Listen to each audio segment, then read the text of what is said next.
Doctor Jain. ஏய் என்ன என்ன நடக்குது? என்ன ஆச்சு? பேஷண்டோட காடி அந்த அட்டாக் பண்ணிட்டான். என்னது? உடனே டீச்சர் கீமா கூப்பிடுங்க. ஓகே. 1 2 3. Come on quick. உனக்கு ஒண்ணு ஆகாது. சாய்ஞ்சே கோஸ் எடுங்க. உடனே ப்ளீடிங்க ஸ்டாப் பண்ணணும். என்னங்க டாக்டர்?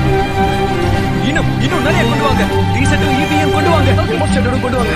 சீக்கிரம்